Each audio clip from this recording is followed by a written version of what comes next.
What's happening, folks? Back with another reaction, back with some more David Bowie, and we're moving to the next album now. I wanted to once again thank Judith for the album she provided. Because the last one had some of the tracks as like radio appearances, I went online and secured a copy just to make sure that doesn't happen again, which is not a knock. Indeed, at some point it'd be interesting to go back and react to these performances he did of some of his album tracks on these radio shows or TV shows, what have you.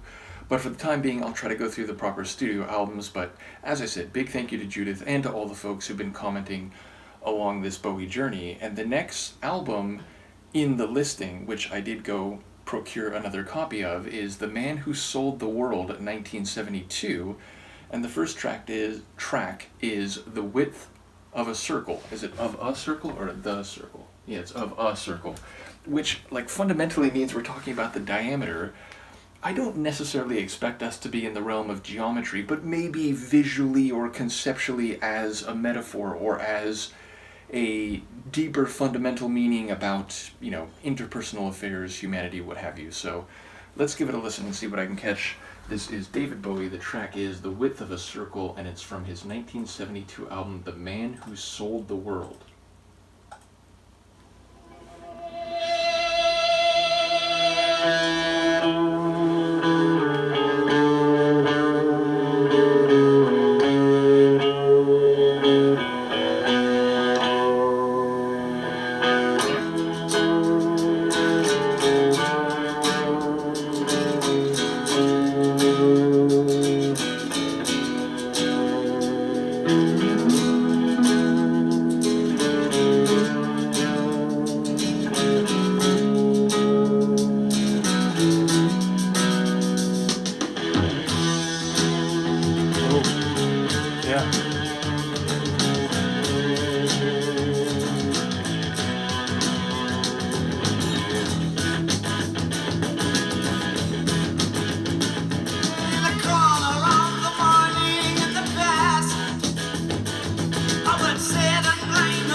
And I cried for all the others till the day was nearly through, for I realized that God's a young man too.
said you'll never go down to the gods again. You struck the ground but never the bed, and I smelled the burning bitter fear. We crashed 1,000 yards below. I said, do it again, do it again. His nebulous body swayed above, his tongue swollen with devil's love. A snake and high, a venom high. I said, do it again, do it again. Breathe, breathe, breathe deeply. And I was seething, breathing deeply. Spitting century morning tail, waiting for you.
Timpani at the end there? Oh, that's crazy. So, what an epic opening to this album.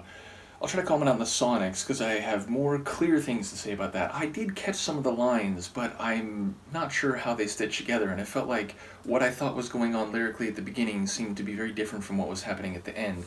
And again, that's surely just my ignorance or inability to hear everything clearly on a first listen. But okay, number one, more rock and roll, and more like wicked rock and roll sounding, and very like what I have long thought of as like classic rock, meaning it felt a little less psychedelic rock. Now there still was a bit of that, especially in the section where the acoustic guitar sort of took the lead, maybe like 40% in or so, halfway through. That section did have a bit of this airy psychedelic atmosphere, but for the most part it had this kind of wicked dynamic, indeed, like tempo changes, section shifts, some different vibes along the course of the duration, but overall it had a very like rocking classic rock type of feel to it. And again, you know, people did mention, I'm thinking Mark in particular, when I started going through his first album, that like, oh, it's kind of music hall and it's very different from what would come later. I mean, definitely the Space Oddity, or the second self-titled album, that already felt different from the first one. But this feels like, you know, many miles or kilometers away from that opening album. And yeah, the bass guitar just grooving and like heavy and weighty at the bottom of the track. The electric guitar, you know, flourishing and soloing and, you know, getting down and dirty. And then the acoustic guitar at times playing very frantically, and then at times it felt like it was plucked. So yeah, a lot of instrumental dynamic diversity over the course of the track. Lyrically, at the start, it sounded like he was telling like a fantasy tale. He was walking along and there was like a monster or something under a tree, and he's talking to him, and the monster's kind of like riddling answers to him, and it felt like it was, you know, some sort of like mystical encounter. The back half of the tune, it was like he was talking about like soldiers who were telling him to like go back and like, you know, go back to where you came from and you can't come in here. They were like the guards or whatever. So again, that could be part of a fantasy narrative and I just didn't hear it right. Or maybe the first part was using metaphor or like phrases that weren't as fantastical as they sounded, and maybe both parts are true but somehow it syncs together. Either way, a very like visual storytelling track. I just don't quite know what the story is on a first listen, and of course I look forward to people giving any insights or any commentary you can provide, and I will, of course, re-listen and digest it more. But yeah, just a stunning opener, and a long one. That's got to be like 8 minutes long. Yeah, just about exactly 8 minutes. So yeah, a real record opener of significance, and I'm very keen to go through the rest of the album. Let me know what you think of this one, and I will see you next time. Peace.